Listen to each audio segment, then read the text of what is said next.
A 6-year-old girl is begging for coins on the sidewalk in front of a music school when she witnesses a scene that makes her heart race. A suspicious man forcefully carries away a 4-year-old boy dressed in an elegant suit.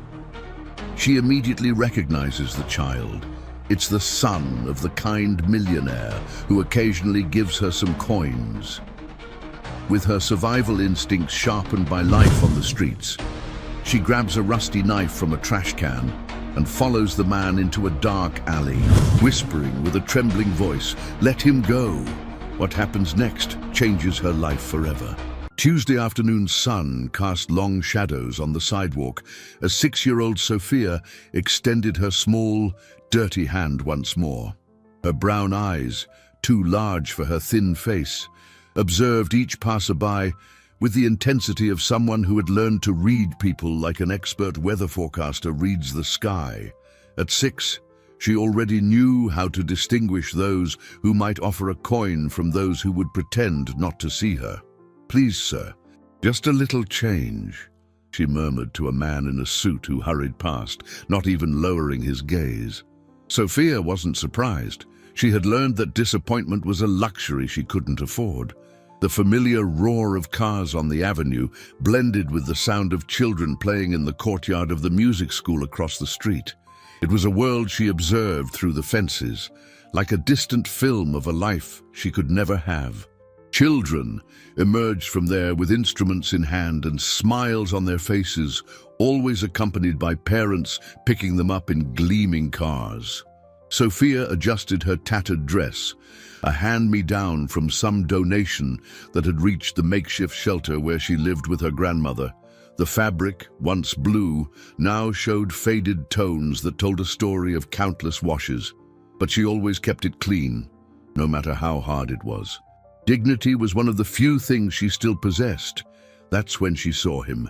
Miguel, the 4-year-old boy who always wore elegant clothes and had the sweetest smile she'd ever known. He was leaving the piano school, carrying a small satchel, his blonde hair gleaming in the sun. Sophia knew the boy well because his father, Mr. Eduardo, was one of the only adults who would stop to talk to her, who always gave her a few coins and sometimes a sandwich. "Dad said you like music," Miguel had once told her, extending a lollipop. "I like it too. Maybe someday you can hear me play the piano." That memory warmed Sophia's heart whenever the days were harder. There was something in the kindness of that family that awakened dreams she tried to keep buried. Dreams of having a real home, a family waiting for her for dinner, a father picking her up from school. Miguel stood on the sidewalk, apparently waiting for his father to arrive. He swayed his small satchel and hummed a melody he must have learned in class. Sophia smiled watching him. Even from a distance, the boy's joy was contagious. But then something changed. A tall man, dressed in dark clothes, approached Miguel. Sophia frowned. She knew all the adults who usually picked up children from that school, and this man was definitely not one of them. There was something in his posture, in the way he looked around, that made Sophia's instincts flare. "Come with me, kid," she heard the man say, though his voice was low. "Your dad sent me to pick you up." Miguel stopped swaying his satchel and looked at the man with confusion. "But Dad said he was picking me up today. He always picks me up." "He changed his mind," the man replied, and Sophia noticed the impatience in his voice. "Let's go, now." Sophia's heart began to pound. Something was very wrong. She had seen Mr. Eduardo that very morning, and he had told her he was looking forward to picking Miguel up after piano class. He would never send a stranger. The man grabbed Miguel by the arm, harder than he should have. The boy began to protest, but the man pulled him toward a dark alley between two buildings. Sophia saw the panic in Miguel's eyes and felt something explode in her chest. She couldn't stand there watching. Her eyes quickly searched for something, anything that could help. A nearby dumpster caught her attention. With quick movements, she rummaged inside it until she found a rusty knife. It wasn't much, but it was what she had.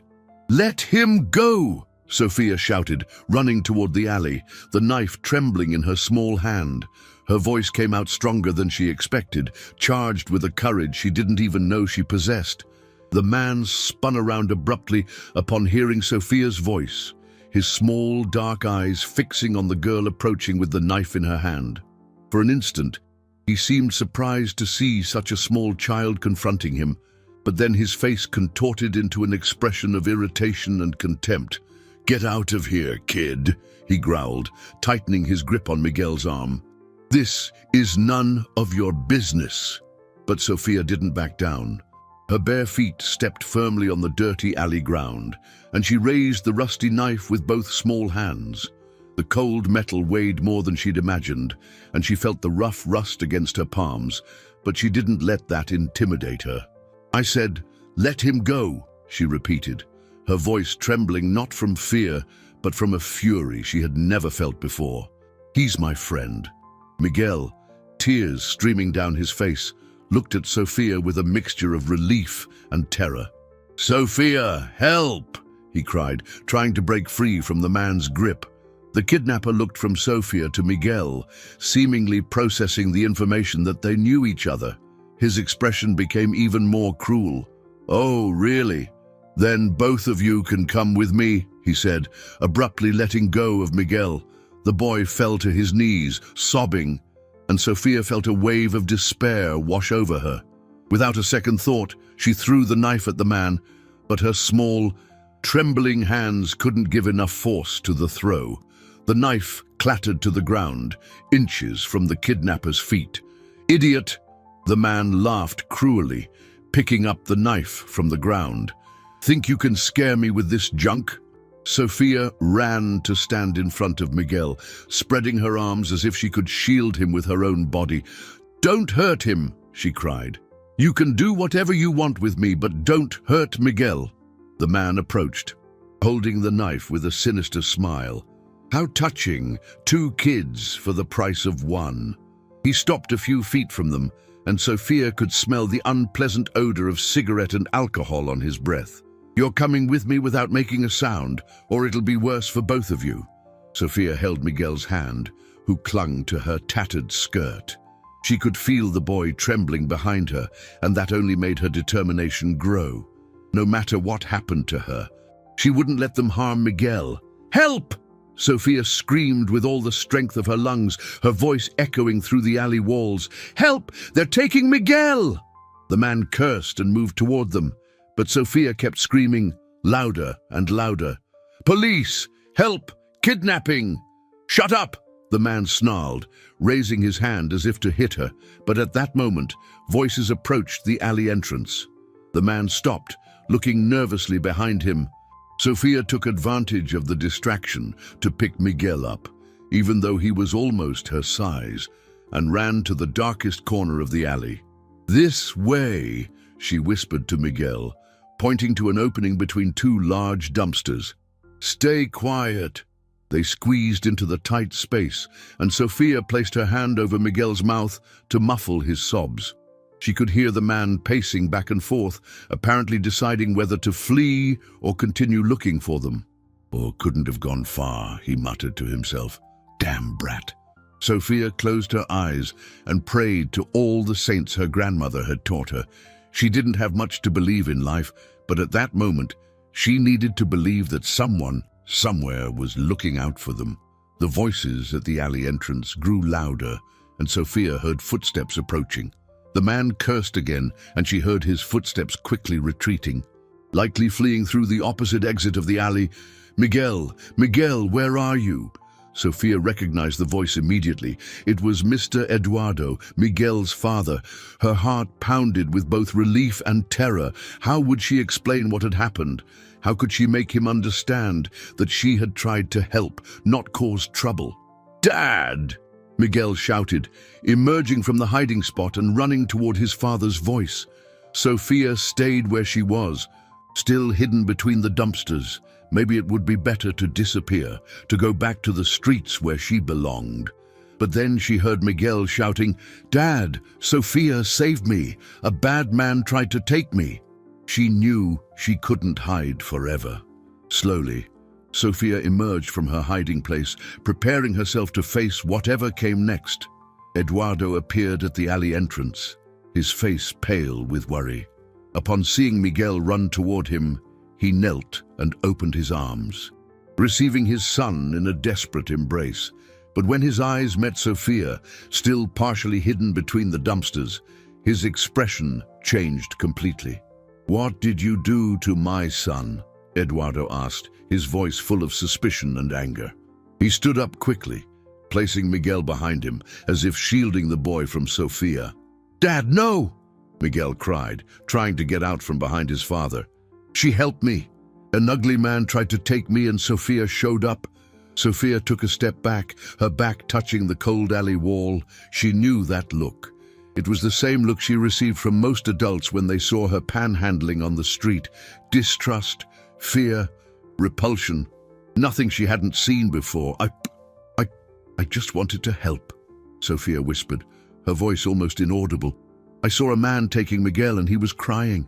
"Dad, listen to her," Miguel insisted, tugging his father's shirt. She screamed for help and scared the bad man away. She even threw a knife at him. Eduardo looked around the alley, noticing the rusty knife on the ground and signs of a struggle. Slowly, his expression began to change. "What man? What did he look like?" Sophia swallowed hard, trying to find the right words. "Tall, dark clothes.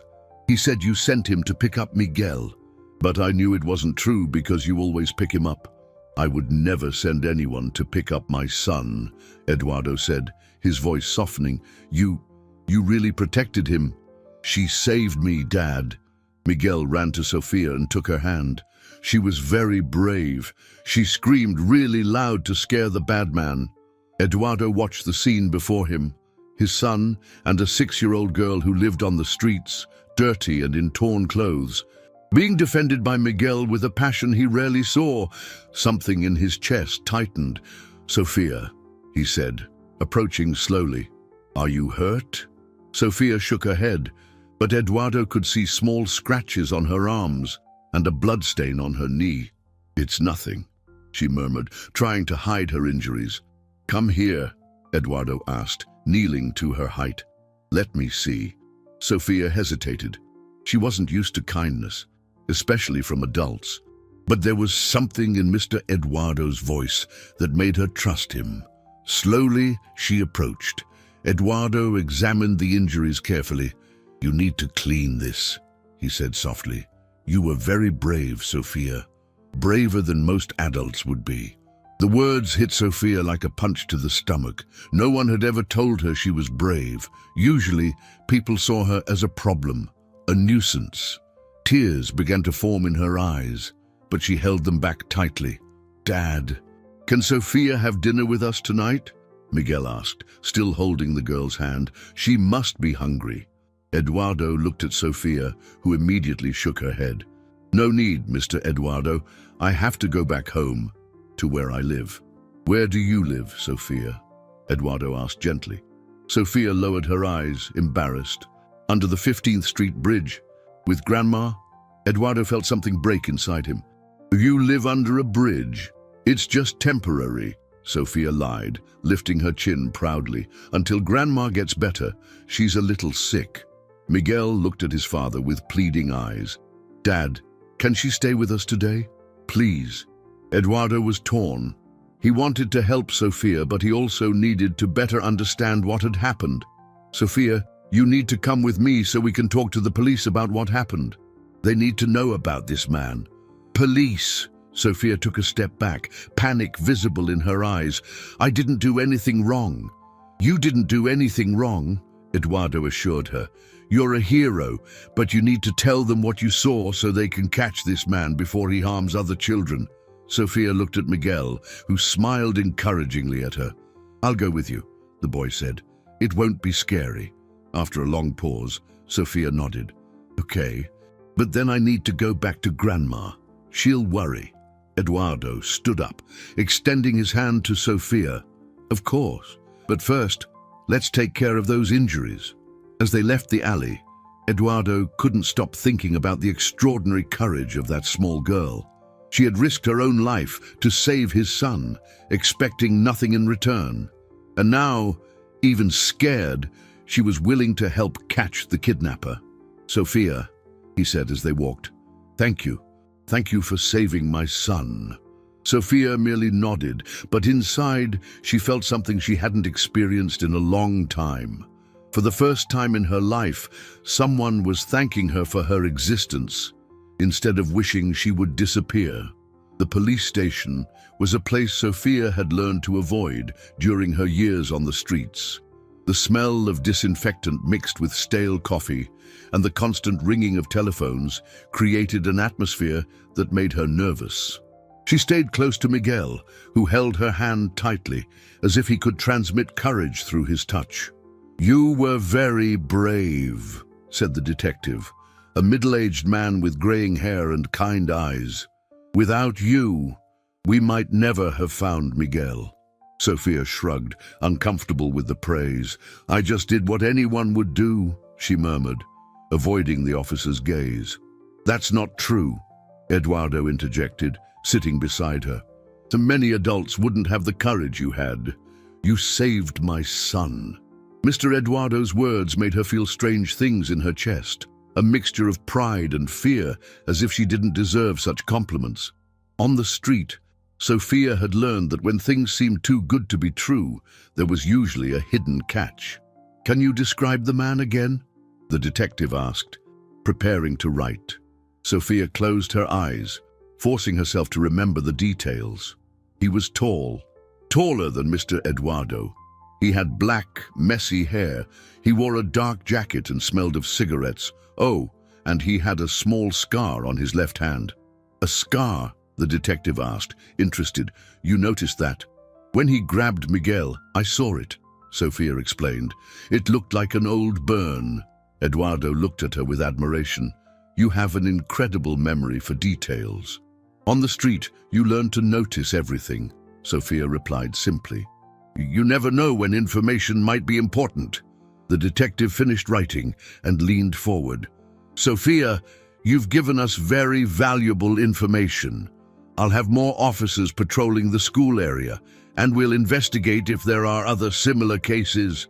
When they left the police station, Eduardo stopped on the sidewalk and turned to Sophia. "I'd like to give you something as thanks. Money, clothes, anything you need." Sophia shook her head vigorously. "No need, Mr. Eduardo. I didn't help Miguel expecting anything in return." "But you need things," Eduardo insisted. "Food, clothes, medicine for your grandmother."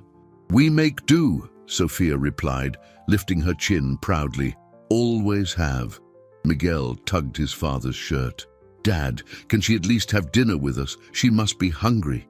Sophia felt her stomach rumble, but shook her head. "I need to go back to Grandma. She'll worry if I'm late." Eduardo realized that pressing wouldn't help.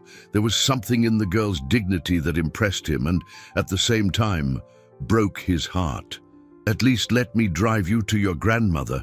It's dangerous to walk alone after what happened." Sophia hesitated, but eventually agreed. During the drive, she looked out the window, watching the world pass by. It was the first time she had ridden in such a nice car, but she tried not to show her astonishment. "Sophia," Eduardo said, breaking the silence, "do you go to school?" "I did," she replied, "but when Grandma got sick, I had to stop to take care of her and work." "Work?" Eduardo asked, surprised. "You're 6 years old." "Panhandling," Sophia explained. "It's not real work, I know, but it's what I can do." Eduardo felt his throat tighten. "And your parents?" "They died when I was little," Sophia said without emotion. "Grandma raised me ever since." When they arrived at the bridge, Eduardo felt the impact of reality. Sophia's home was a makeshift structure made of cardboard and plastic tarps, hidden among the bridge's pillars. The smell of dampness and sewage was strong, and he could see an elderly woman lying on a thin mattress. "Grandma!" Sophia cried, running to the woman. "I'm back!" Sophia's grandmother opened her eyes with difficulty. She looked very frail, and Eduardo realized she was genuinely sick. "Where were you, child? I was worried." I helped a friend, Sophia explained, kissing her grandmother's forehead. Everything's fine. Eduardo approached respectfully. Good afternoon, Mrs. Maria, the woman replied, trying to sit up. Who are you, sir? Eduardo. Sophia saved my son today. Mrs. Maria looked at Sophia with pride. She's a special girl, always helps those in need. Grandma, don't say that, Sophia murmured, embarrassed. Eduardo looked around the makeshift shelter, feeling his chest tighten. Mrs. Maria, you need medical care. I can help. We don't need charity, Mrs. Maria interrupted, with dignity. We appreciate the offer, but we manage. Eduardo realized where Sophia had inherited her pride. It's not charity, it's gratitude. Sophia saved my son's life. Grandma, Sophia said softly, let him help, just a little. Mrs. Maria looked at her granddaughter and sighed. All right, but we don't want to become dependent. When Eduardo finally said goodbye, promising to return the next day, he couldn't get the image of Sophia caring for her sick grandmother in that terrible place out of his mind. A 6-year-old child, alone in the world, but with more dignity and courage than many adults he knew. Miguel, who had been quiet during the visit, held his father's hand on the way back. Dad, Sophia is so brave, isn't she? Yes, son, Eduardo replied, already knowing that that girl had fundamentally changed something in their lives. She's the bravest person I know. The next morning, Sophia woke to the sound of footsteps near the shelter. She got up silently, trying not to wake her grandmother, and peeked through a crack in the tarp. A man walked slowly around the bridge pillars, clearly searching for something. When he turned, Sophia felt her blood run cold. It was the kidnapper. She ducked down quickly, her heart pounding so hard she was sure he could hear it. The man continued walking, apparently having not found what he was looking for, but Sophia knew he would return. There was something in his movements, in the way he observed every corner, that terrified her. Grandma, she whispered, gently touching the elderly woman's shoulder. You need to wake up. Mrs. Maria opened her eyes with difficulty, her heavy breathing echoing in the small space. What is it, child? The man from yesterday, he was here this morning, Sophia explained, trying to keep her voice calm so as not to scare her grandmother. I think he's looking for me. Worry clouded Mrs. Maria's face. Are you sure? Sophia nodded. During her years living on the streets, she had developed a keen instinct for danger. She knew how to recognize when someone was a threat, and that man definitely was. Let's get out of here for today, Mrs. Maria decided, making an effort to sit up. Can you help me get to the church? Sophia helped her grandmother stand, worried about the weakness she noticed in her movements. Mrs. Maria had worsened overnight, and Sophia knew she needed urgent medical care. They left the shelter carrying only the essentials in a plastic bag. Sophia looked around nervously, but saw no signs of the man. Still, she couldn't shake the feeling of being watched. At the church, Father John received them kindly. He was an elderly man who had known Sophia since she was even younger, always offering a warm meal and a safe place to sleep when needed. Mrs. Maria is worse, he observed, after examining the elderly woman. She needs to see a doctor. I know, Sophia sighed, but we don't have money for a doctor. There's the public health clinic, Father John suggested. I can accompany you. Sophia was about to answer when she heard a familiar voice. Sophia, are you here? She turned and saw Eduardo entering the church with Miguel. The boy ran toward her with a radiant smile. I knew I'd find you, Miguel said, hugging Sophia. And Dad said we were going to look for you. Eduardo approached, his expression growing concerned when he saw Mrs. Maria. Did something happen?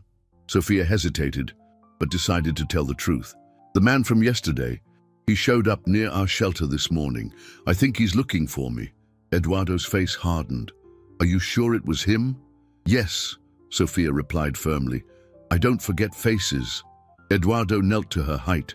Sophia, you and your grandmother cannot stay on the streets. It's too dangerous. We don't have anywhere else, Sophia said, lowering her eyes. Yes, you do, Eduardo replied. Come stay at my house until we figure this out. Sophia immediately shook her head. We can't accept that, Mr. Eduardo. It's too much kindness. It's not kindness, Eduardo insisted. It's safety. This man might come back, and you're vulnerable on the streets. Mrs. Maria, who had listened to the conversation, held Sophia's hand. Child, maybe it's best we accept, just for a few days. But Grandma, Sophia began. Sophia, Eduardo interrupted gently. Let me repay what you did for Miguel. Let me protect you both, as you protected us. Father John approached. Sophia, sometimes accepting help is also an act of courage. And Mrs. Maria really needs care. Sophia looked at Miguel, who watched her with hope in her eyes. You'll like our house, he said. It has a big garden and the cook makes the best chocolate cake in the world. After much hesitation, Sophia finally nodded. Just for a few days, she said, until Grandma gets better and the man leaves. Eduardo smiled. Perfect, I'll get the car. As Eduardo left, Father John approached Sophia. You're doing the right thing, my child. Sometimes God sends us angels in disguise. Sophia looked at Miguel, who was excitedly telling Mrs. Maria about their house. Maybe the priest was right. Maybe, after so long, something good was finally happening in her life. But as they waited for Eduardo to return, Sophia couldn't shake the feeling that she was about to enter a world where she didn't belong. And even scarier, she was afraid that once she tasted what it was like to have a real family, she would never be able to go back to the life she knew. When Eduardo returned with the car, Sophia helped her grandmother inside, trying to ignore the fear growing in her chest. She had spent her entire life learning not to depend on anyone. Now, for the first time, she was about to discover what it was like to trust someone. Eduardo's mansion looked like a palace to Sophia's eyes.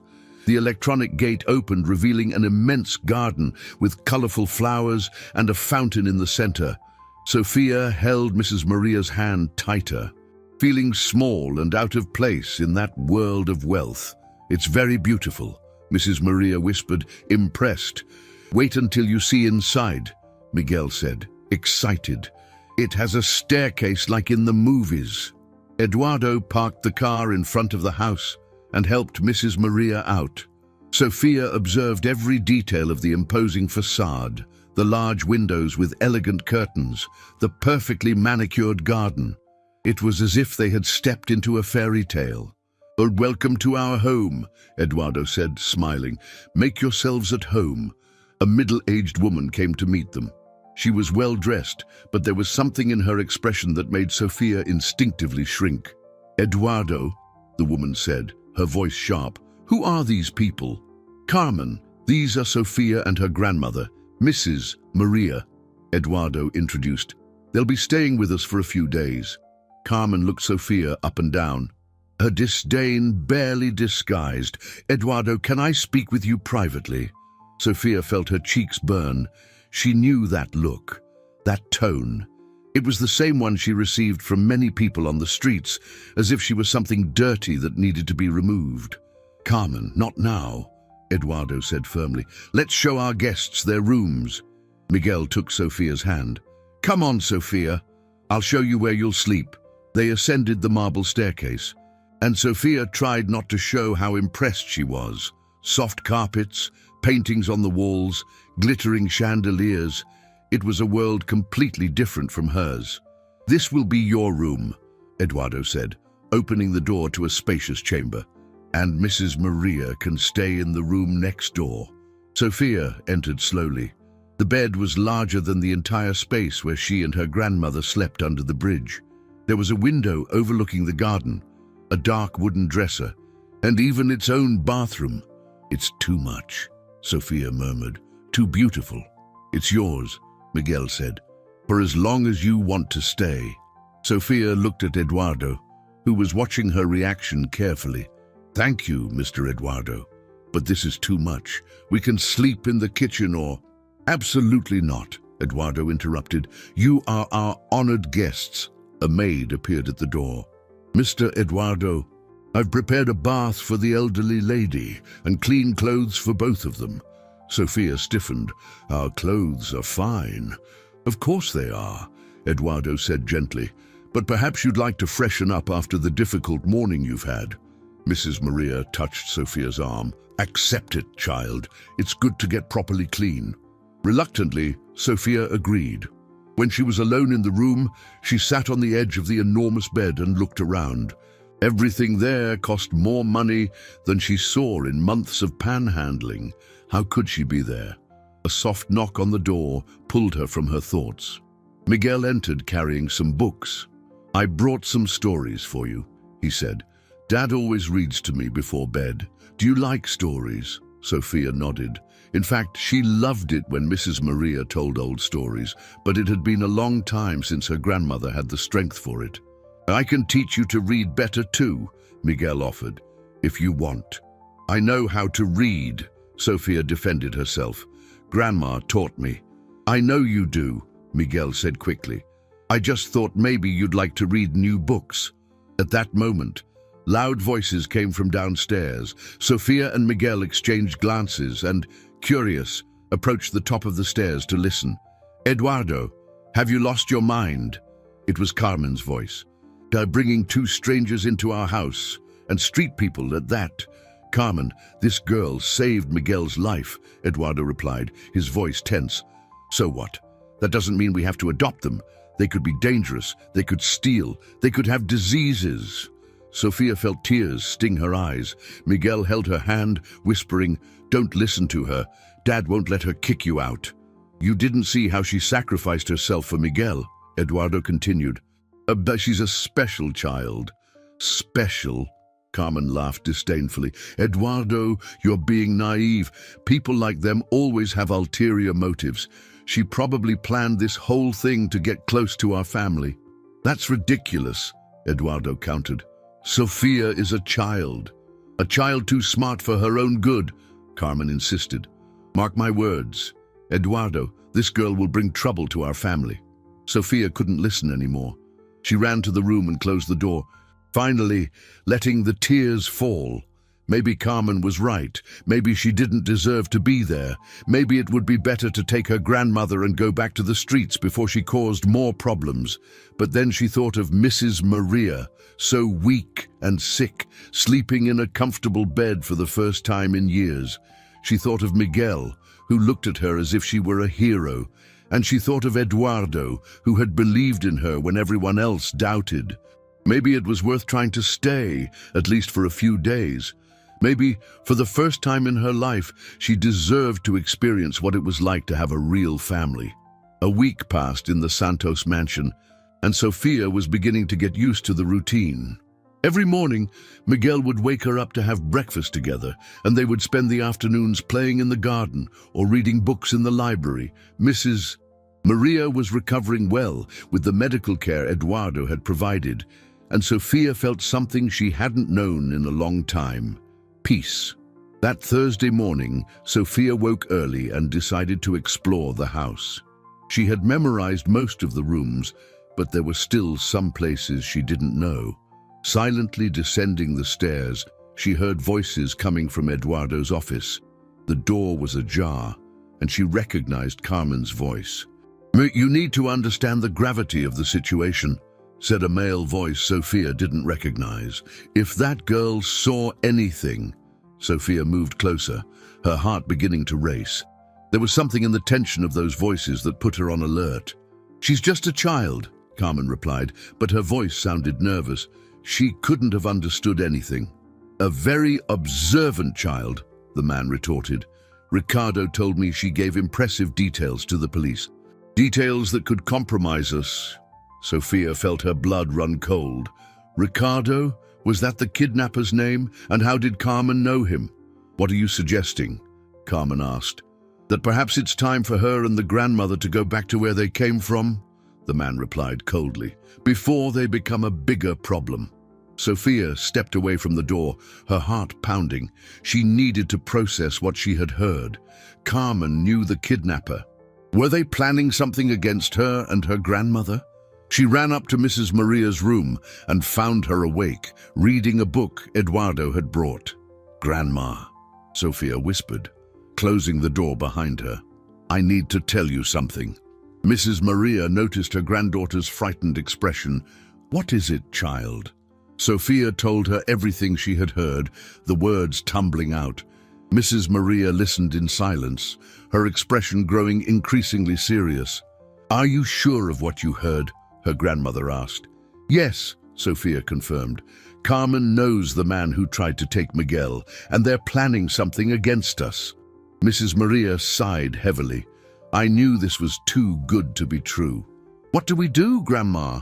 Before Mrs. Maria could answer, someone knocked on the door. "Sophia, are you in there?" It was Miguel's voice. Sophia opened the door, trying to act normal. "Hi, Miguel. Dad wants to talk to you," the boy said. "He's in the office." Sophia felt a chill. Did they know she had overheard the conversation? "Now?" "Yep. He said it's important." Sophia looked at Mrs. Maria, who nodded almost imperceptibly. "I'll be right there," she said to Miguel. On the way to the office, Sophia tried to think of a strategy. Should she confront Eduardo with what she had discovered? Or would it be better to pretend she knew nothing? When she entered the office, Eduardo was alone, going through some papers. He smiled when he saw her, but Sophia noticed the smile didn't reach his eyes. "Sophia, have a seat," he said, indicating a chair. "I want to talk to you about something." Sophia sat down, her hands sweating. "What is it, Mr. Eduardo?" "I've been thinking about your situation," Eduardo began, his voice careful, "and talking to some acquaintances about the best options for you and Mrs. Maria." "What kind of options?" Sophia asked, trying to keep her voice steady. "Well, there's a very good orphanage in the next town over, a place where children like you receive education, proper nutrition, medical care." Sophia felt the world spin. "Orphanage? It's temporary," Eduardo said quickly. "Just until we find a permanent family for you, and Mrs. Maria would be well cared for in a nursing home." "You want to get rid of us?" Sophia said, her voice coming out stronger than she intended. Eduardo seemed surprised. "That's not it, Sophia. I'm thinking about what's best for you." "You're lying," Sophia accused, getting up from the chair. "I know about Carmen and Ricardo." Eduardo's expression changed completely. "What do you know about Ricardo?" Sophia realized she had made a mistake. She knew the kidnapper's name, but Eduardo had never mentioned that name in front of her. I overheard you talking." Eduardo stood up slowly, his expression growing somber. "Sophia, you shouldn't have heard that conversation." "Why does Carmen know the man who tried to kidnap Miguel?" Sophia asked, taking a step back. "It's complicated," Eduardo said, approaching her. "Too complicated for a child to understand." Sophia ran to the door, but Eduardo was faster. He held her arm gently but firmly. "Sophia, sit down. Let's talk about this like adults." But Sophia didn't want to talk. Her survival instincts, dormant during that week of comfort, returned with full force. She needed to get out of there. She needed to protect her grandmother. She needed to find a way to escape before it was too late.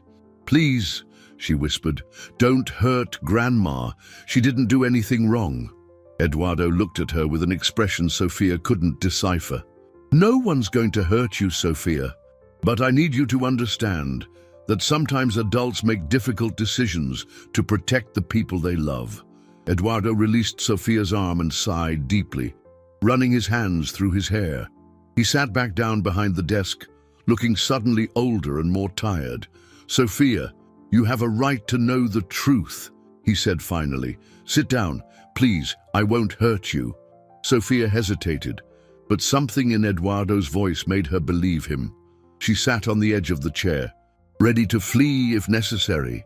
"Carmen is my sister," Eduardo began. "She's always had money problems, always wanted more than I could give. A few months ago, she got involved with dangerous people." "Ricardo?" Sophia asked. Eduardo nodded. "Ricardo is part of a group that kidnaps children from wealthy families for ransom. Carmen provided information about our routine, about Miguel, in exchange for money. Sofia felt nauseous. She helped them try to kidnap Miguel. Yes, Eduardo admitted, his voice full of pain. My own sister betrayed my son for money, and now she wants us gone because I can tell the police, Sofia understood. Exactly, Eduardo confirmed. But Sofia, you need to understand, I don't agree with Carmen. When I found out what she had done, I wanted to turn her into the police immediately.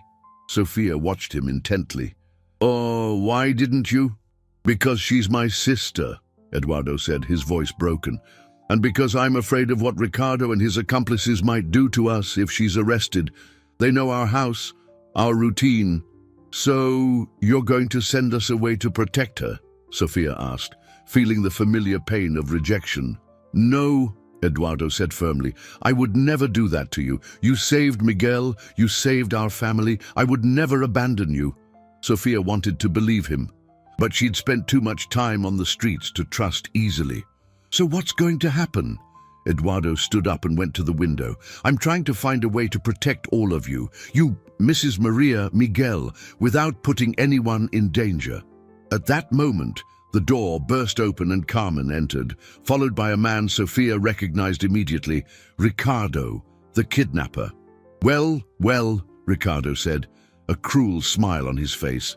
The little hero who messed up our plans. Sofia jumped to her feet, her heart pounding. Eduardo immediately placed himself between her and Ricardo. What are you doing here? Eduardo asked, his voice tense. Solving a problem, Carmen replied coldly. Eduardo, you had your chance to deal with the situation. Now we'll deal with it. Carmen, they're a child and an elderly woman, Eduardo protested. Leave them alone. Ricardo laughed. A child who can put us all in jail. I can't allow that. Sofia looked around, searching for an escape route. The door was blocked by Ricardo and Carmen, but there was a side door that led to the garden. What do you want? Eduardo asked. Simple, Ricardo said.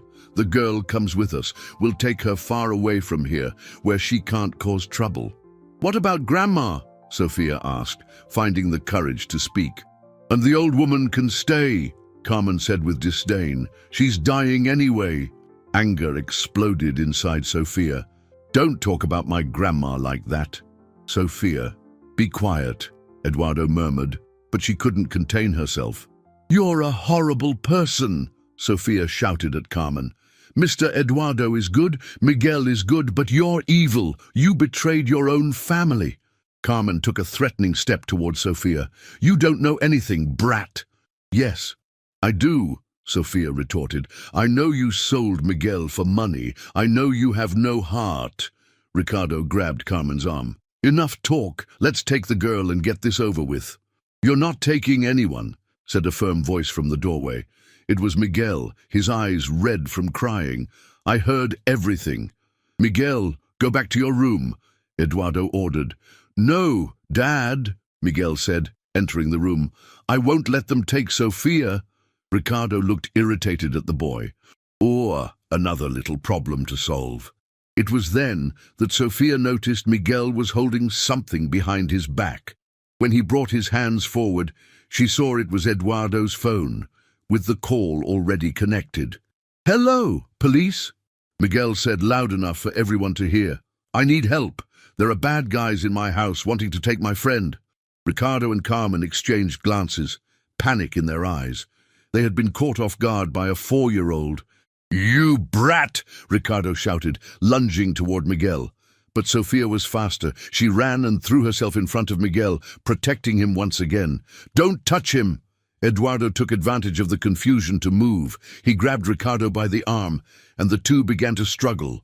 Carmen tried to grab Miguel's phone, but the boy ran behind the sofa. The police are coming, Miguel shouted. They told me to stay on the line. Sofia knew this was her chance. She ran to the side door and shouted, Grandma, Grandma, come down fast.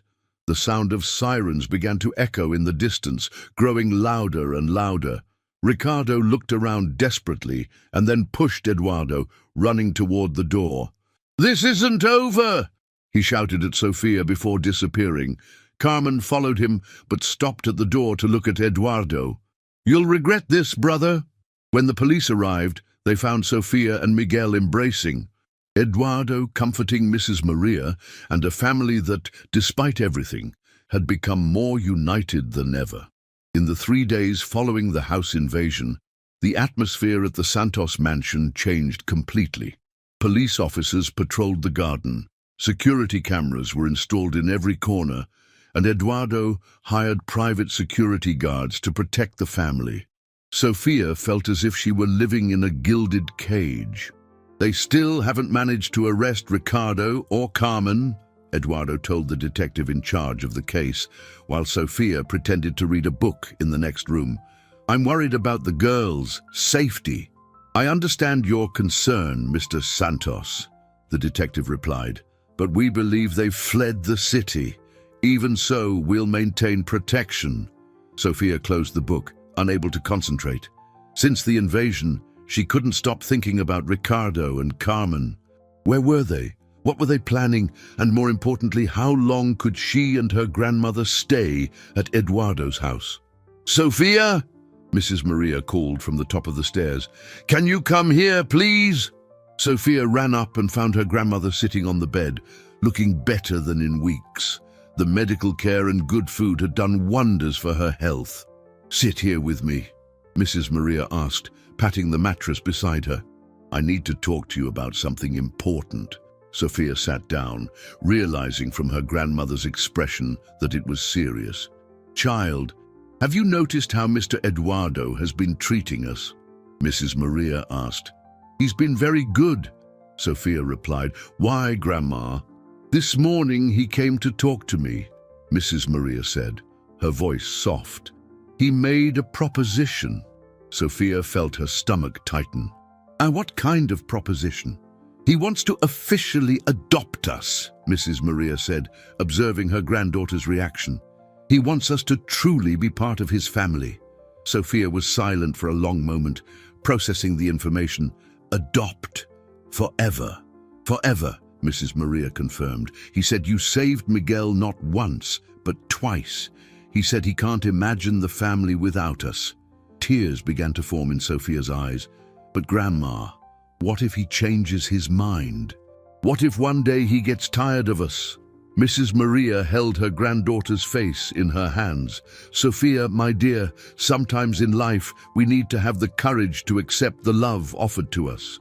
You've spent so much time protecting your heart that you've forgotten what it's like to let someone take care of you."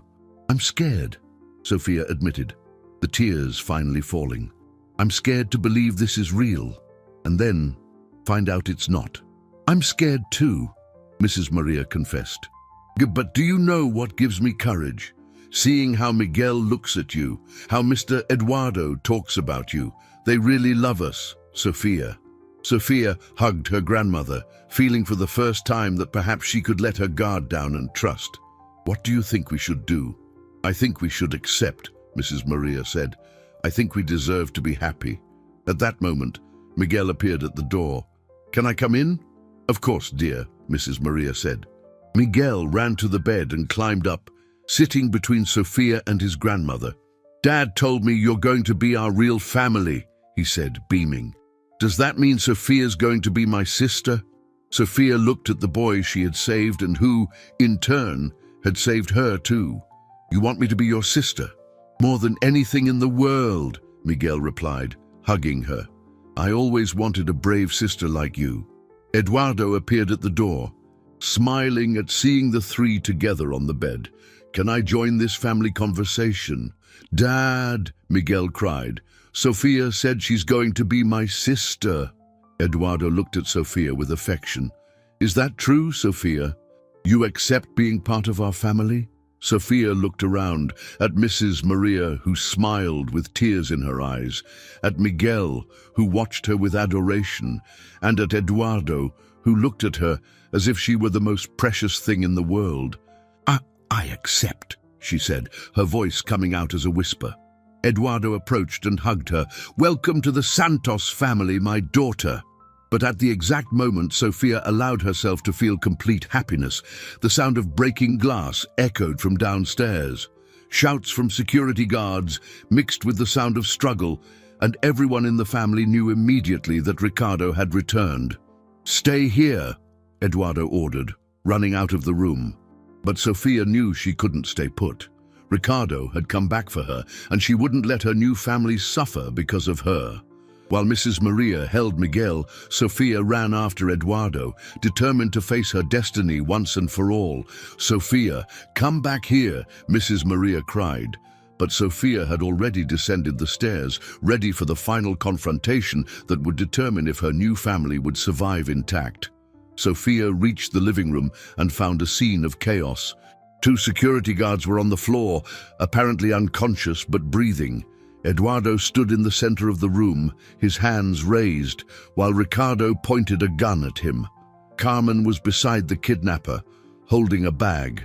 "Where's the girl?" Ricardo asked. His voice filled with rage. "She's not here," Eduardo lied. "I sent her and her grandmother away after what happened." "Leah!" Carmen shouted. "I know they're here." It was then that Ricardo saw Sofia at the top of the stairs. A cruel smile spread across his face. "Ah, look who decided to show up. The little hero." Sofia descended slowly, each step calculated. "Leave them alone, Ricardo. You have a problem with me." "Sofia, go back upstairs," Eduardo ordered, but she kept coming down. "No," Sofia said firmly. "I've hidden enough. It's time to end this." Ricardo laughed. "How brave. Just like that day in the alley. But this time, you don't have a rusty knife to threaten me with." Sofia reached the bottom of the stairs, stopping a few feet from Ricardo. "I don't need a knife. I have something much more powerful." "Oh, really?" Ricardo scoffed. "And what would that be?" "The truth," Sofia replied. "And people who care about me?" Carmen rolled her eyes. "How pathetic, Ricardo. Let's just get this over with. Grab the girl and let's go." "Wait a minute," Ricardo said, seeming amused. "I want to hear what our little philosopher has to say."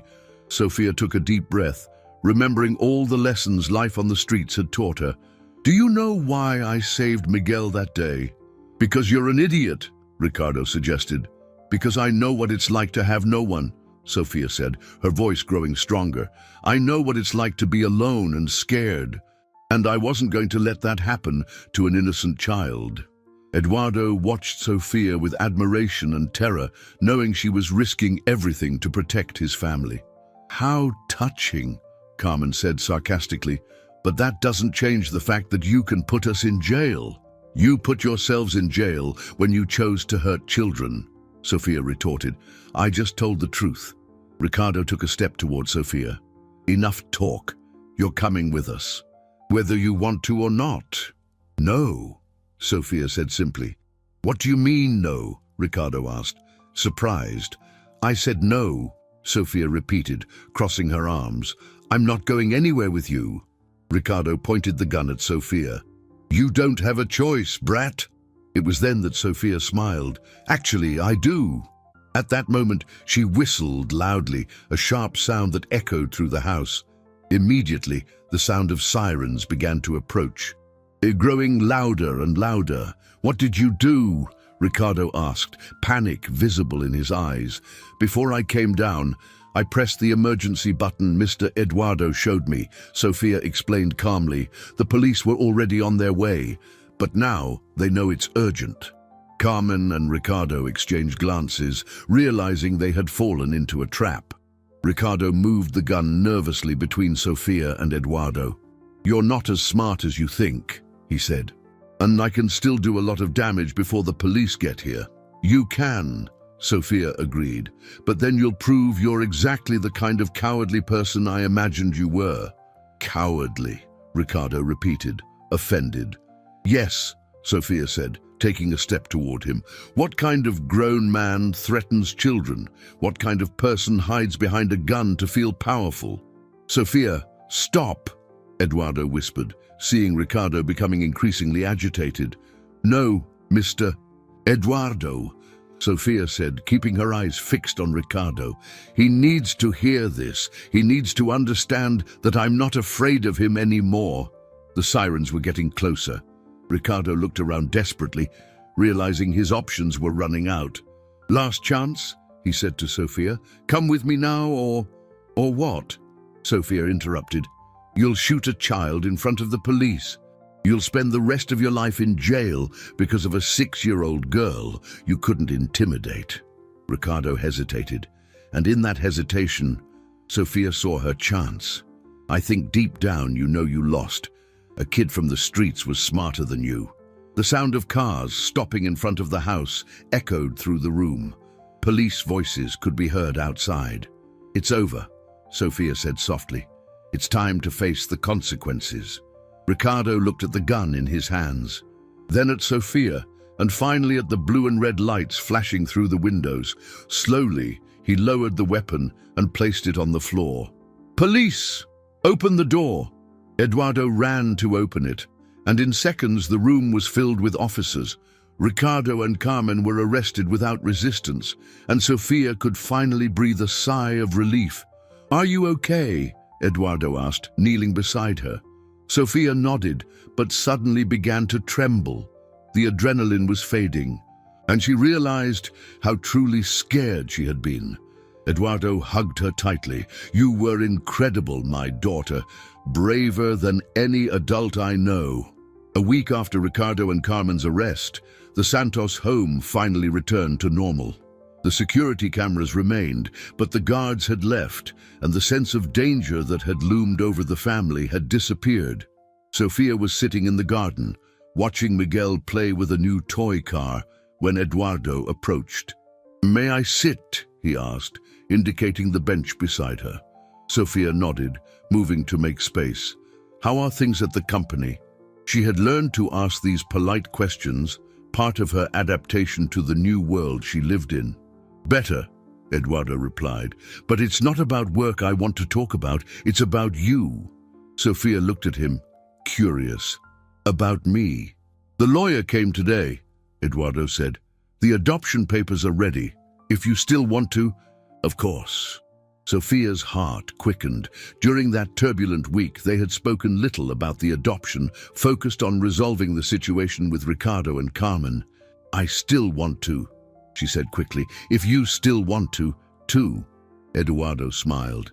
"Sophia, after everything we've been through, after seeing how you protected our family, how can you still doubt that I want you as my daughter? It's just..." Sophia hesitated, searching for the right words. "It's hard to believe this is real, that someone could truly want me." Eduardo turned completely to her. "Sophia, I'm going to tell you a secret. When my wife passed away 3 years ago, I thought I would never be happy again. Miguel was devastated. I was lost, and our house felt too empty." Sophia listened in silence, seeing the emotion in Eduardo's eyes. "Then you appeared in our lives," he continued. "A brave girl who risked everything to save my son. And suddenly our house had laughter again. Miguel started smiling again, and I remembered how good it feels to have a family." Tears began to form in Sophia's eyes. "But I'm not like you. I came from the streets. I don't know how to use a fork properly. I don't read well." "Sophia," Eduardo interrupted gently, "you saved my son. Twice. You faced grown men to protect our family. You have more courage and kindness in your pinky finger than many people have in their whole bodies." "You really think that?" "I know it," Eduardo said with conviction. "And you know what else? Mrs. Maria told me you always took care of her, always shared the little you had with her, always put her well-being before your own. That's what defines a person, Sophia. Not where they come from, but how they treat the people they love." Sophia wiped away her tears with the back of her hand. "What if I can't be a good daughter? What if I disappoint you?" Eduardo chuckled softly. "Sophia, do you think Miguel worries about those things when he plays with you? Do you think Mrs. Maria worries about that when she sees how loving you are? You're already part of this family. The papers will just make official what is already real." At that moment, Miguel ran up to them. "My dad, Sophia, come see what I built." They stood up and followed Miguel to a corner of the garden where he had made an elaborate construction with building blocks. "It's our house," Miguel explained excitedly.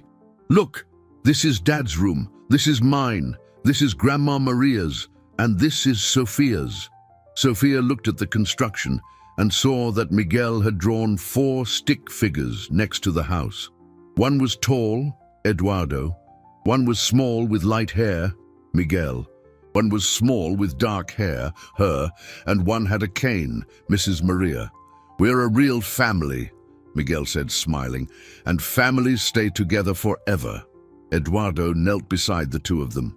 "Miguel, what do you think about having a special ceremony to make it official that Sophia and Mrs. Maria are part of our family?"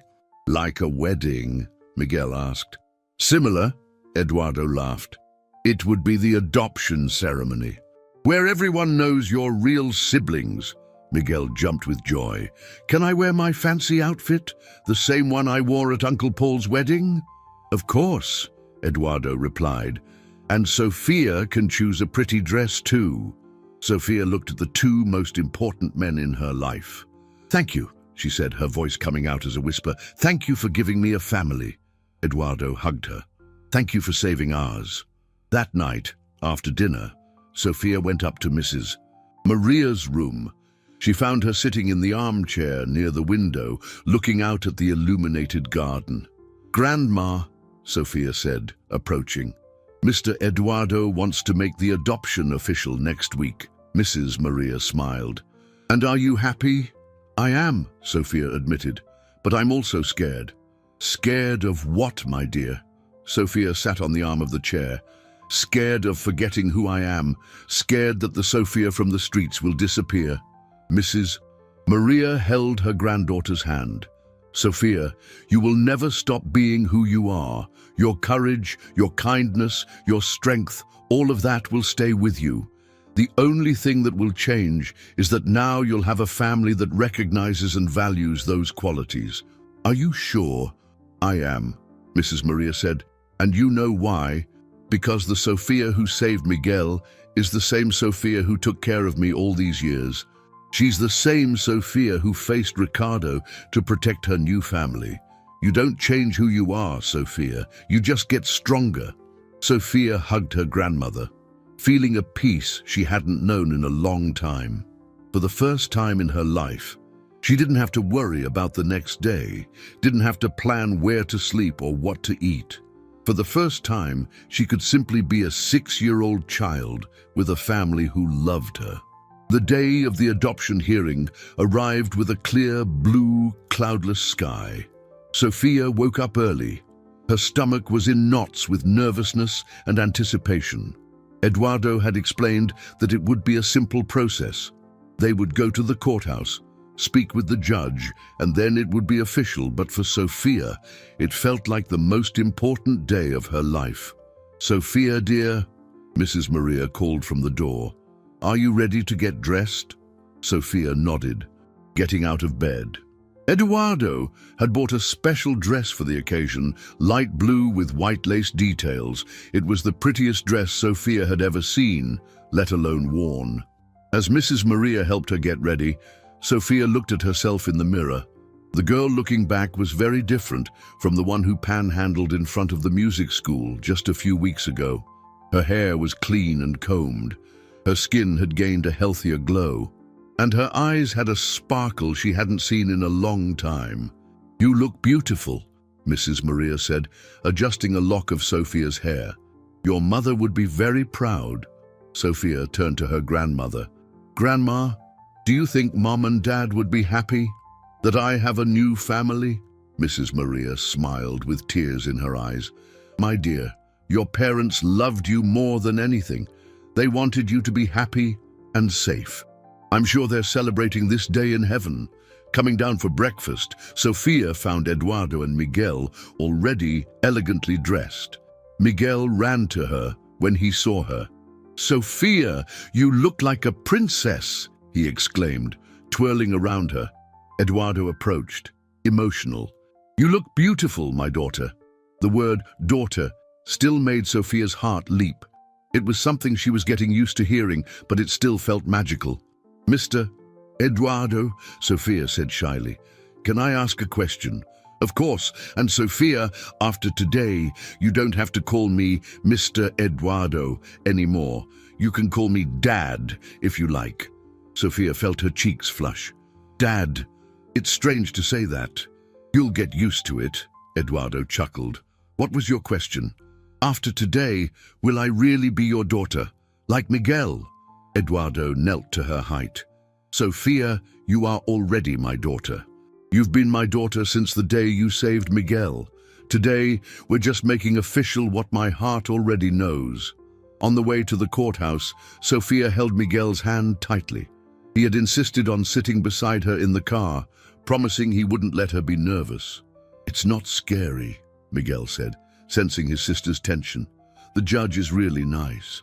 Dad said he'll just ask a few questions and then we'll celebrate. What kind of questions? Sophia wanted to know. Like if you really want to be part of our family, Miguel explained. And I'm going to tell him you're the best sister in the world. Eduardo looked in the rearview mirror and smiled, seeing the two of them together. Miguel, are you going to stay quiet during the hearing? Remember? I know, Dad. But if the judge asks about Sophia, can I speak? We'll see, Eduardo replied.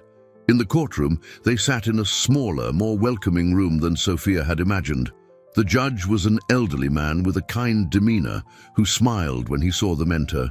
So this is Sophia, the judge said, consulting some papers.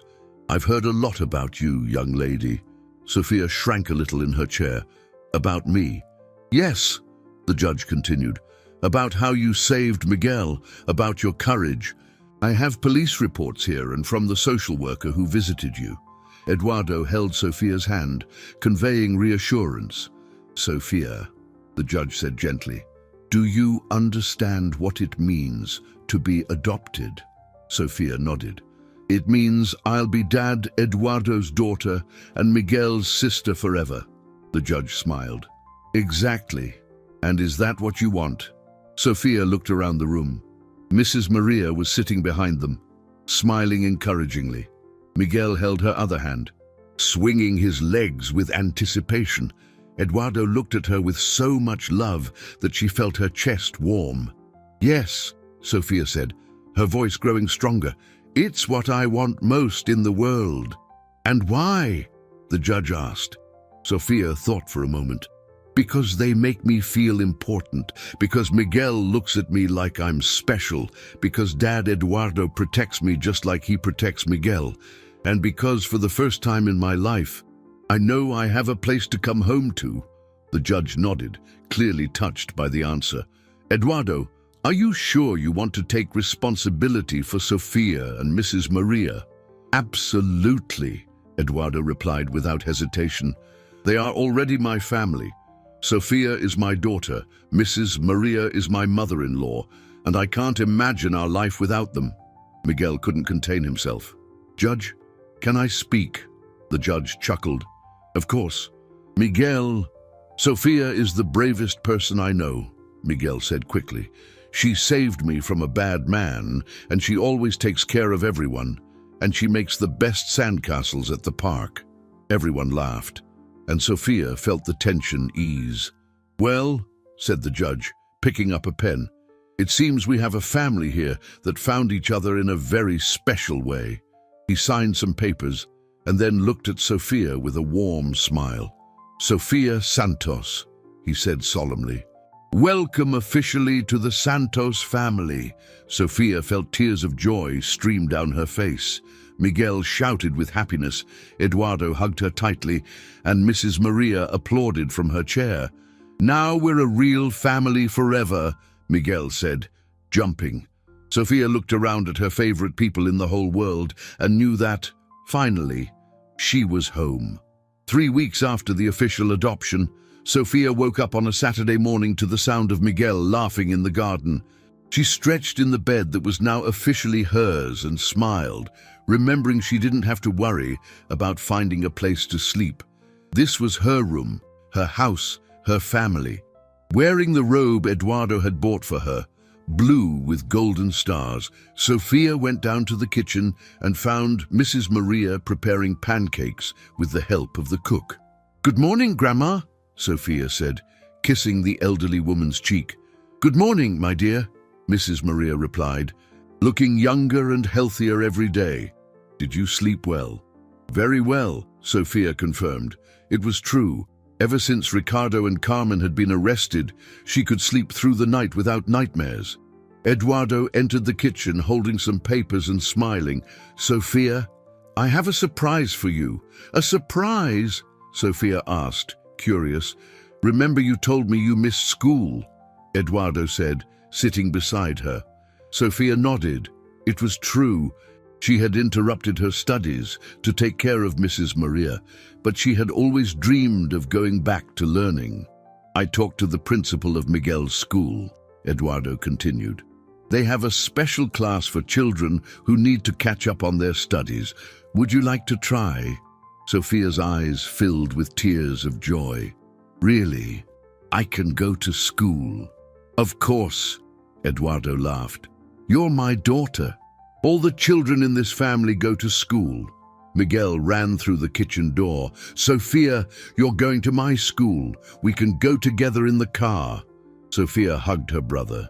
The word brother had already become natural in her thoughts. "We can eat lunch together too.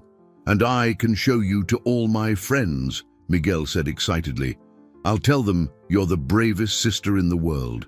Later that day, while Sophia played in the garden with Miguel, Eduardo received a call from the detective in charge of Ricardo and Carmen's case. "Sophia," he called after hanging up. "Can you come here, please?" Sophia approached, noticing that Eduardo was serious. "Did something happen?" The detective called, Eduardo explained. "Ricardo confessed everything. He and Carmen are being charged with attempted kidnapping, home invasion, and involvement in a larger crime network." "They'll go to jail?" Sophia asked. "And for a long time," Eduardo confirmed. "And Sophia, there's something else. Ricardo confessed that they were planning to kidnap other children. Your courage in reporting them saved many other families." Sophia processed the information. "So, it's really all over?" "It is," Eduardo said, hugging her. "You can live without fear now. We all can." That night, during dinner, Eduardo made a special announcement. "Family," he said, standing up with a glass of grape juice in his hand. "I want to make a toast." Miguel and Sophia raised their glasses too, while Mrs. Maria smiled from the head of the table. "A month ago, we were an incomplete family," Eduardo began. "Miguel and I were still learning to live without Mom. You two were struggling to survive on your own." Sophia felt her throat tighten with emotion. "Then," Eduardo continued, "something magical happened. Sophia, with her incredible courage, not only saved Miguel, but saved all of us. She taught us what it means to be a real family." "Dad," Sophia murmured, tears starting to fall. "Sophia, you taught me that family isn't just about blood," Eduardo said. "It's about love, protection, sacrifice. It's about being willing to risk everything for those we love. And Mrs. Maria, you taught me that wisdom and dignity can exist anywhere." Mrs. Maria wiped her own eyes with a napkin. "Miguel," Eduardo continued, looking at his son, "you taught me that children see with their hearts, not with the prejudices of adults. You accepted Sophia as your sister from day one." "Because she is my sister," Miguel said simply. Eduardo smiled. "Exactly. So my toast is this: to the Santos family, who found each other in the most unlikely way and became stronger than I ever imagined possible." "To the Santos family!" Miguel and Sophia shouted together, clinking their glasses. "To family!" Mrs. Maria repeated softly. After dinner, Sophia helped Mrs. Maria go up to her room. Her grandmother had been getting tired more easily lately, but the doctors said it was normal for someone her age who had been through so much stress. "Grandma," Sophia said, helping her sit on the bed, "are you happy here?" "Happier than I ever thought I would be again," Mrs. Maria replied. "And you, my dear?" "No more doubts." Sophia shook her head. "No, for the first time in my life, I know exactly where I belong." "Your parents would be very proud," Mrs. Maria said, stroking Sophia's hair. "You've become an incredible young woman. You taught me everything, Sophia said, about dignity, about kindness, about never giving up. And now you have a whole family to keep learning with. Mrs. Maria smiled. Eduardo is a good man, Sophia. He will give you everything you deserve. That night, before going to sleep, Sophia looked out her bedroom window at the illuminated garden. She could see the alley between the buildings where everything had started. But now it didn't seem scary anymore. It just seemed like a place where a brave girl had found her destiny. She picked up a new notebook that Eduardo had bought for her and wrote, "My name is Sofia Santos. I am 7 years old.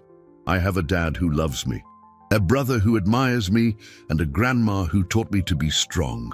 I'm no longer afraid of tomorrow because I know my family will be with me." Closing the notebook, Sophia lay down on the soft bed and closed her eyes, knowing that when she woke up, she would still be home. 1 year after that sunny Tuesday afternoon that changed everything, Sophia woke up on her 7th birthday to the sound of music coming from the garden. She quickly got up, curious, and ran to the window. Downstairs, Miguel was playing the piano outdoors. Eduardo had bought a portable digital piano as a surprise for her birthday. "Happy birthday, Sophia!" Miguel shouted when he saw her at the window. "Come down fast. There are surprises." Sophia ran downstairs, still in her pajamas, and found the whole family gathered in the garden. Mrs. Maria was sitting in a comfortable chair, stronger than she had been in years. Eduardo held a chocolate cake with colorful candles, and Miguel continued to play a soft melody on the piano. "Happy birthday, my daughter," Eduardo said, kissing Sophia's forehead. "How does it feel to be officially a 7-year-old? "Wonderful," Sophia replied, smiling, "especially because I'm with you all." The first year as a Santos family had been full of discoveries. Sophia had adapted to school with surprising ease, demonstrating a sharp intelligence that her teachers constantly praised. Miguel had become her best friend and biggest defender, always telling everyone that his sister was a true hero. "Before you open the presents," Eduardo said, "I want to show you something." He guided Sophia to a corner of the garden that had been covered with a sheet. When he pulled back the fabric, he revealed a small bronze plaque affixed to a stone pedestal. Sophia read aloud, "In memory of courage, in this garden lives Sofia Santos, who taught us that the greatest heroes sometimes come in the smallest packages. With love, the Santos family." Tears of emotion streamed down Sophia's face. "Dad, it's beautiful." "Not as beautiful as my brave daughter," Eduardo replied, hugging her. "Open the presents now," Miguel begged, barely able to contain his excitement. The first gift was from Mrs. Maria, a delicate necklace with a heart-shaped pendant. "It was your mother's," her grandmother explained. "I saved it all these years to give to you when you were ready." Sophia held the necklace with reverence. "Thank you, Grandma. I'll wear it always." Miguel handed her his surprise, a storybook he had illustrated himself. "I wrote about us," he explained proudly, "and about how you saved me and how we became siblings." Eduardo presented the last gift, a small golden key. "It's the official house key," he said, "so you never forget that this is your home forever." After the special breakfast, they visited the alley where everything had begun. Sophia had asked to go there on her birthday, not out of painful nostalgia, but to show herself how much her life had changed. "This is where it all started," Sophia said, standing in the exact spot where she had confronted Ricardo a year earlier. "This is where you saved our family," Eduardo corrected. "Actually," Sophia said thoughtfully, "this is where you saved me too." Miguel took his sister's hand. "Sophia, do you still remember what it was like before you lived with us?" Sophia thought for a moment. "I remember, but it seems like a distant dream. Like it was someone else's life. Sometimes I'm afraid you'll want to go back," Miguel confessed. Sophia knelt to her brother's height. "Miguel, listen carefully. I will never, ever want to leave our family. You are my home, my heart, my whole life." That afternoon, they received special visitors for the birthday party. the detective who had worked on the case, some of the school's teachers, and even Father John from the church where Sophia and Mrs. Maria had taken refuge. "Sophia," the detective said during the party, "I wanted you to know that Ricardo and Carmen were sentenced to long prison terms. Furthermore, the information you provided helped dismantle an entire crime network. You saved many other families." Sophia nodded, satisfied to know that her courage had had a greater impact than she had imagined. When the party ended and the guests left, the family gathered in the living room. Miguel was sleepy in Eduardo's lap, Mrs. Maria was knitting in her favorite armchair, and Sophia was reading a new book on the rug. "Sophia," Eduardo said softly, "there's one more surprise." Sophia looked up, curious. "Next week, we're going to start piano lessons for you," he announced. "If you want, of course." "Piano?" Sophia's eyes widened. "Like Miguel, you always watch the children leaving the music school," Eduardo reminded her. "Oh, I thought you might like to try." Sophia jumped off the rug and ran to hug Eduardo. "Thank you, Dad. I really want to." "I'll teach you the first chords," Miguel offered, waking from his drowsiness. Later, as Sophia was getting ready for bed, she stopped in front of the bathroom mirror. The girl looking back was radiant, healthy, and most importantly, happy. Her eyes shone with the confidence of someone who knew she was loved unconditionally. Mrs. Maria appeared at the door. "May I come in?" "Of course, Grandma."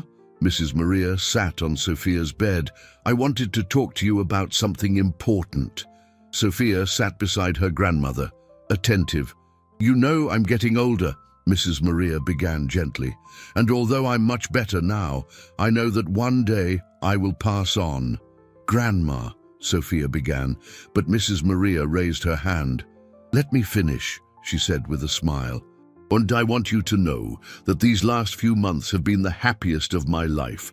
Seeing you with a real family, seeing you go to school, seeing you just being a child. That's all I ever wanted for you." Tears formed in Sophia's eyes. "You're not going anywhere, Grandma. When the time comes," Mrs. Maria continued, "I want you to remember that you are strong, brave, and deserving of all the love in the world. Eduardo and Miguel will take care of you, but you will also take care of them, because that's what families do." Sophia hugged her grandmother tightly. "I love you, Grandma. I love you too, my little warrior." That night, before going to sleep, Sophia opened the notebook where she now wrote every day. On the blank page, she wrote, "Today I turned 7. A year ago, I was a scared girl living under a bridge. Today, I am Sophia Santos, Dad's daughter, Miguel's sister, Grandma Maria's granddaughter. I have a home, a family, and a future full of possibilities. I learned that sometimes life takes us to places we never imagined. I learned that courage isn't about not being afraid, but about doing the right thing even when you are afraid. And I learned that family isn't just about where you're born, but about where you choose to belong. The alley where it all began doesn't scare me anymore. Now it's just the place where a small girl had enough courage to change the destiny of everyone she loved. Tomorrow I'm going to start piano lessons. Who knows? Maybe one day I'll play at the music school where I used to panhandle. Life is full of wonderful surprises when you have people who believe in you. Good night, dear diary. Tomorrow will be another incredible day in the Santos family." Sophia closed the notebook, kissed the necklace that had belonged to her mother, and lay down on the soft bed. Through the window, she could see the stars shining in the dark sky, and for the first time in her life, she knew with absolute certainty that tomorrow would be full of love, security, and endless possibilities. The brave girl who had saved a boy in an alley had found much more than she expected. She had found a family, a home, and above all, she had found herself,